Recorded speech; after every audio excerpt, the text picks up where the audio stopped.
السلام علیکم ورحمۃ اللہ وبرکاتہ۔ میں اپنے چینل کلام شفا وظائف پر آپ کو خوش آمدید کہتا ہوں۔ آج کی اس ویڈیو میں ہم آپ کو سکھائیں گے کہ اذان کا جواب دینا کتنا ضروری اور اہم ہے، اور اذان کا جواب کیا ہوتا ہے، اور اقامت کا جواب بھی کیا ہوتا ہے، اور اذان کے بعد انشاءاللہ آپ کو اذان کی دعا بھی بتائیں گے۔ تو ویڈیو کو آخر تک دیکھیے۔ اگر آپ کو پسند آئے تو ویڈیو کو ضرور لائک اور کمنٹ میں اپنے رائے کا اظہار کیجیے۔ چلیے، اللہ کے رسول صلی اللہ علیہ وسلم کا فرمان سیدنا حضرت عمر بن خطاب رضی اللہ عنہ روایت کرتے ہیں کہ اللہ کے رسول نے فرمایا، جب مؤذن اللہ اکبر کہے تو تم میں سے جو سنے اذان وہ بھی اللہ اکبر کہے۔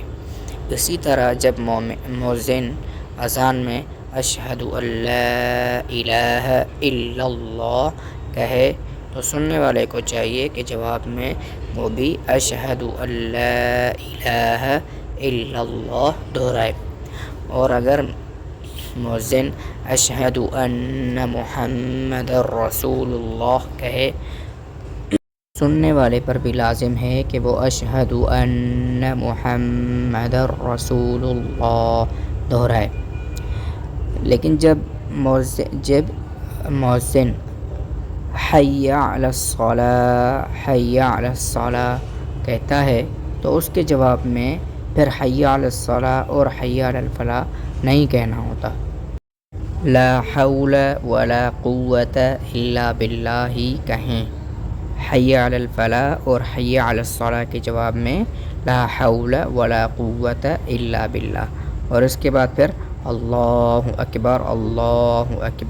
اس کا جواب بھی ہے اللہ اکبر۔ پھر آخر میں آتا ہے لا الہ الا اللہ، اس کا جواب بھی ہے لا الہ الا اللہ۔ یہ ہو گئی آپ کی اذان مکمل۔ آپ کی اس کے ساتھ اذان کے جوابات مکمل ہو گئے۔ پھر اب آتی ہے آخر میں باری اذان کے بعد کے دعا کی۔ اللہم رب هذه الدعوة التامة والصلاة القائمة آت محمدا الوسيلة والفضيلة وابعثه مقاما محمودا الذي وعدته إنك لا تخلف الميعاد۔ امید ہے آج کی ویڈیو آپ کو پسند آئی ہوگی۔ اگر آپ کمنٹ میں اپنی رائے کا اظہار کریں گے تو ہمیں بہت خوشی ہوگی۔ والسلام علیکم ورحمۃ اللہ وبرکاتہ۔